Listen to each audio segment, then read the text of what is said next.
Hi dears, good morning. എല്ലാവർക്കും നമസ്കാരം. പത്തരമാറ്റിൻ്റെ ഇന്നത്തെ വിശേഷത്തിലേക്ക് എല്ലാ കൂട്ടുകാർക്കും സ്വാഗതം. അങ്ങനെ നമ്മുടെ രേവതിയും അതുപോലെ അനാമികയും കൂടി നിന്ന് ഭയങ്കര സംസാരം. മോളെ, ആ ദേവയാനിക്ക് ഒരുപാട് അസുഖങ്ങളൊക്കെ ഉള്ളതല്ലേ, ഇനി അവരെങ്ങാനും ചത്തുപോയാൽ പിന്നെ തീർന്നു. അമ്മ ഒന്ന് അടങ്ങമ്മേ, നമ്മൾ എന്ത് സംസാരിച്ചാലും ഇതൊക്കെ വീക്ഷിച്ചുകൊണ്ട് ഈ വീട്ടിൽ ആൾക്കാരുള്ള കാര്യം അമ്മ മറക്കരുത് കേട്ടോ.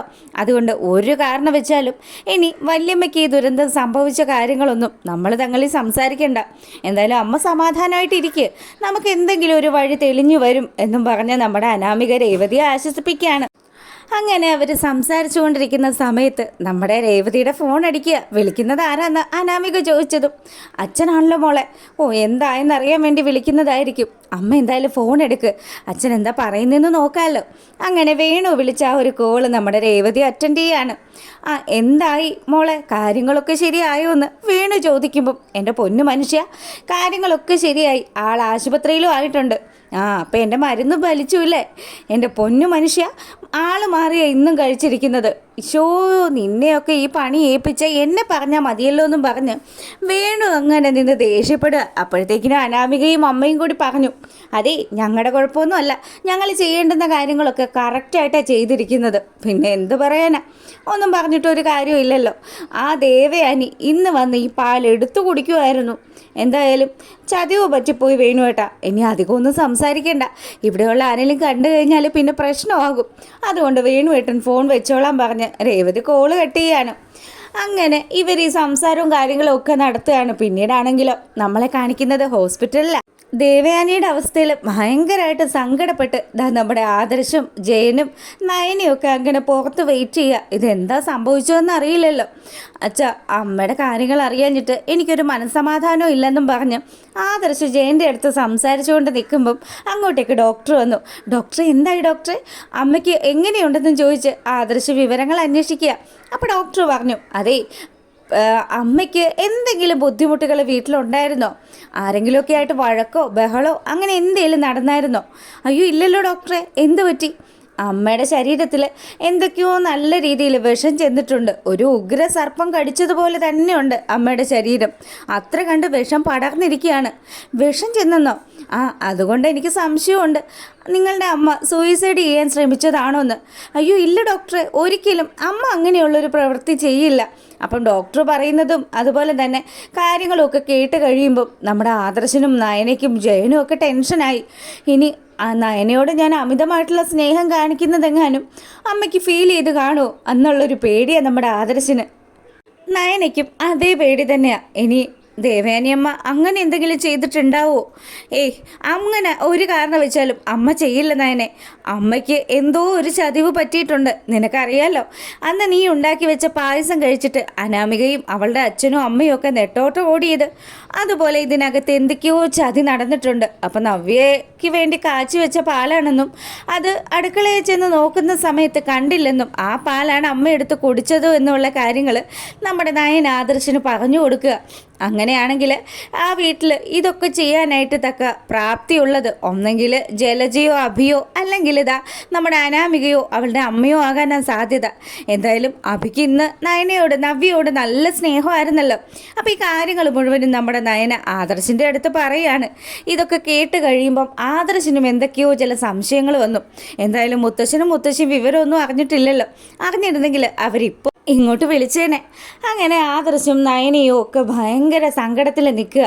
നമ്മുടെ ആദർശാണെങ്കിലോ ആ IC റൂമിന് വെളിയിൽ പോയിട്ട് അമ്മയുടെ ആ ഒരു കിടപ്പൊക്കെ കണ്ട് വലിയ സങ്കടത്തിൽ ഇങ്ങനെ നിൽക്കുക. പിന്നീടാണെങ്കിലോ നമ്മളെ കാണിക്കുന്നത് നമ്മുടെ നവ്യ എഴുന്നേറ്റ് നിന്നിട്ട് നമ്മുടെ നവ്യ നയനയെ വിളിക്കുകയാണ്. അപ്പം എടി, ഇവിടെ മൊത്തത്തിൽ പ്രശ്നമാണ്. ഇതിൻ്റെയൊക്കെ കുറ്റം നിൻ്റെ തലയിലേക്ക് ആക്കാനായിട്ട് ചില ആൾക്കാർ ശ്രമിക്കുന്നൊക്കെയുണ്ട്. എന്തായാലും മോളെ, നീ കരുതിയിരിക്കണം കേട്ടോ. അല്ല, വല്യമ്മായിക്ക് എങ്ങനെയുണ്ട്, രക്ഷപ്പെടുവോ? ചേച്ചി, ഇപ്പോഴും ബോധമൊന്നും വന്നിട്ടില്ല, ഒരേ മയക്കത്തിൽ കിടക്കുകയാണെന്നൊക്കെ നമ്മുടെ നയനയും പറയുകയാണ്.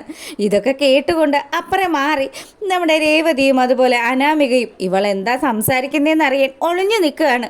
അവളന്മാർ പോയ പിന്നാലെ നമ്മുടെ നവ്യയും ചെയ്യുന്നു. നവ്യയെ പേടിച്ച് തള്ളയും മോളും കൂടെ റൂമിൽ കയറി ഒതുങ്ങിയിരിക്കുകയാണ്. അപ്പം അതിന് ശേഷമാണെങ്കിൽ നമ്മുടെ ജലജ ഒന്നും അറിയാത്തതുപോലെ ഉറക്കമൊന്നും ഇല്ലെന്നേ, എന്ത് ചെയ്യാനാ, ദേവയാനി ചേച്ചിക്ക് ഇങ്ങനെയുള്ളൊരവസ്ഥ അവസ്ഥ വന്നതിൽ പിന്നെ ഭയങ്കര സങ്കടമാണെന്നും പറഞ്ഞു അനാമികയുടെയും അമ്മയുടെയും അടുത്തേക്ക് ചെല്ലുകയാണ്. അതിന് അവർ നല്ല രീതിയിൽ തന്നെ അഭിനയിച്ച് തകർക്കുക. എന്ത് ചെയ്യാനാ, വല്യമ്മയ്ക്ക് ഇങ്ങനെയുള്ളൊരു അവസ്ഥ വന്നതിൽ എനിക്കും വലിയ വിഷമമുണ്ട് അപ്പച്ചി. ഞങ്ങളെല്ലാവരും ഒരുപാട് സ്നേഹിച്ചിരുന്നതാ വല്യമ്മ. എന്തായാലും മോളെ, ഇതിന് പിന്നിൽ എന്തൊക്കെയോ ചില ചതികളും ഗൂഢാലോചനയും ഒക്കെ ഉണ്ട്.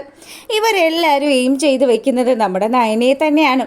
അപ്പം ജലജയ്ക്കറിയാം പാലിൽ വിഷം ചേർത്തത് ആരാണെന്നും അത് എന്തിനു വേണ്ടി ചെയ്തതാണെന്നും. അപ്പം ദേവയാനിക്ക് അങ്ങനെ ഒരു മുട്ടൻ പണി കിട്ടിയതിൽ നമ്മുടെ ജലജ മനസ്സുകൊണ്ട് ഒരുപാട് സന്തോഷിക്കുക.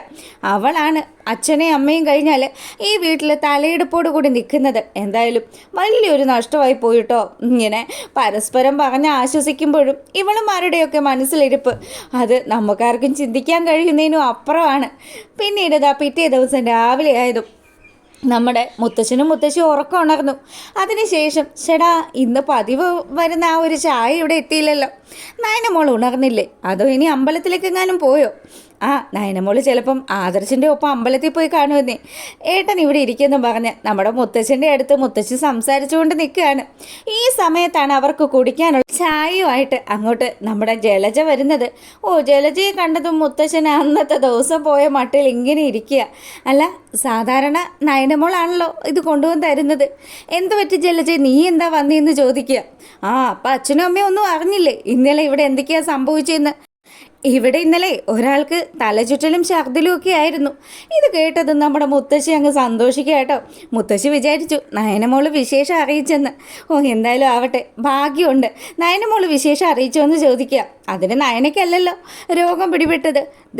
നയന കാച്ചി വെച്ച പാല് കുടിച്ചിട്ട് ദേവയാനി ചേച്ചിക്കാ വയ്യാണ്ട് വന്നത്. എന്തായാലും പുള്ളിക്കാരി ഇപ്പോൾ ആശുപത്രിയിലാണ്. അച്ഛനും അമ്മയും ഒന്നും അറിഞ്ഞില്ലല്ലോ എന്ന് വിചാരിച്ച് ഞാൻ പറഞ്ഞതാണ്. അങ്ങനെ നമ്മുടെ മുത്തശ്ശനും മുത്തശ്ശിയും കൂടി ഇങ്ങനെ ഇനി എന്ത് ചെയ്യും? ദേവയാനിയുടെ അവസ്ഥ എന്താണെന്നൊന്നും അറിയില്ലല്ലോടോ. അവൾ ചെയ്തു കൂട്ടിയ പ്രവൃത്തികൾക്കുള്ള ശിക്ഷയായിരിക്കും അയ്യപ്പസ്വാമി അവൾക്ക് കൊടുത്തത്. എന്തായാലും ആദർശനെയും നയനെയും തമ്മിൽ പിരിക്കാൻ നോക്കിയിട്ട് ഇപ്പം അവൾക്കാണല്ലോ ഇങ്ങനെയുള്ളൊരു ദുരന്തം സംഭവിച്ചതെന്ന് മുത്തശ്ശിയും പറയുകയാണ്. അങ്ങനെ ഇവർ സംസാരിച്ചുകൊണ്ട് നിൽക്കുന്നു. പിന്നീടാണെങ്കിലോ ചായയൊക്കെ കുടിച്ചുകൊണ്ട് നമ്മുടെ നവ്യ ആ ഹാളിലേക്ക് വരികയാണ്. അപ്പോൾ ആ സമയത്താണെങ്കിലും അവിടെ അനാമികയും അമ്മയും കൂടി ഇരിക്കുന്നുണ്ട്. അമ്മ ഇതേ വരുന്നുണ്ട്. അവളെങ്ങോട്ട് പിടിച്ചതെന്ന് പറഞ്ഞു നമ്മുടെ അനാമിക ചാടി എഴുന്നേറ്റു. നീ നിൻ്റെ അനിയത്തിയും കൂടി ചെയ്ത ചതിയില്ലേടി വല്യമ്മ ആശുപത്രിയിലായിരുന്നെന്നും ചോദിച്ച് നമ്മുടെ നവ്യയുടെ മെക്കിട്ട് കയറുകയാണ് അനാമിക. അപ്പോൾ അനാമികയുടെ അടുത്ത് നവ്യ ഒട്ടും വിട്ടുകൊടുക്കാനും നിന്നില്ല. നിൻ്റെയൊക്കെ കള്ളത്തരങ്ങളെ ഞാൻ അധികം വിളിച്ചു പറയണ്ടെന്ന് വിചാരിച്ചിട്ടാണ്. നീയൊക്കെ എന്താ ചെയ്തു വെച്ചതെന്നും അന്ന് എങ്ങനെയാണ് നിൻ്റെയൊക്കെ വയറ് കേടായതെന്നും ഞാൻ പറയണമെന്ന് ചോദിച്ചു. 1 മിനിറ്റ് രണ്ടുപേരും ഒന്നും മിണ്ടിയില്ല കേട്ടോ. അമ്മയും മോളും മുഖത്തോട് മുഖം നോക്കുക. ഇവൾ എന്തൊക്കെയോ അറിഞ്ഞിട്ടാണല്ലോ എന്നുള്ള മട്ടിൽ.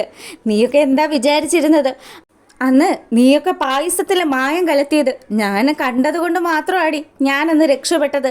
അല്ലായിരുന്നെങ്കിൽ അതും എൻ്റെ അനുജത്തിയുടെയും എൻ്റെയും പെടലിക്ക് വന്ന് കയറിയേനെ. നിനക്കൊക്കെ ഉണ്ടല്ലോ, നീയൊക്കെ ചെയ്ത് കൂട്ടുന്നതിനൊക്കെ ഈശ്വരൻ നിനക്കൊക്കെ ശിക്ഷ തന്നോളൂ എന്നും പറഞ്ഞ് നവ്യ ദേഷ്യപ്പെട്ട് നിൽക്കുമ്പം മുത്തശ്ശനും മുത്തശ്ശിയും അങ്ങോട്ട് വരികയാണ്. മുത്തശ്ശനെയും മുത്തശ്ശിയും കണ്ടതും അനാമിക പ്ലേറ്റ് മാറ്റി. മുത്തശ്ശി ഇത് കണ്ടോ മുത്തശ്ശ, ഇവിടെ എന്തൊക്കെയാണ് സംഭവിക്കുന്നതെന്ന്? വല്യമ്മയെ ആശുപത്രിയിലാക്കിയത് ഇവരല്ലേന്നും ചോദിച്ച് ഞാനൊന്ന് സംസാരിച്ചതേ ഉള്ളൂ. അതെ അനാമിക മോളെ, ആർക്ക് എന്ത് ബഹുമാനം കൊടുക്കണമെന്നുള്ളത് അത് നമ്മളൊന്ന് ചിന്തിച്ചിട്ട് സംസാരിക്കുന്നത് നല്ലതായിരിക്കും. എന്തായാലും അനാമികയ്ക്ക് നല്ല മുട്ടൻ ഡോസ് കൊടുക്കുക നമ്മുടെ മുത്തശ്ശൻ. അപ്പം ഇവിടെ ഈ കാര്യങ്ങളൊക്കെ നടക്കുന്നതൊക്കെ കാണിച്ചുകൊണ്ടാണ് നമ്മുടെ ഇന്നത്തെ വിശേഷം അവസാനിക്കുന്നത്.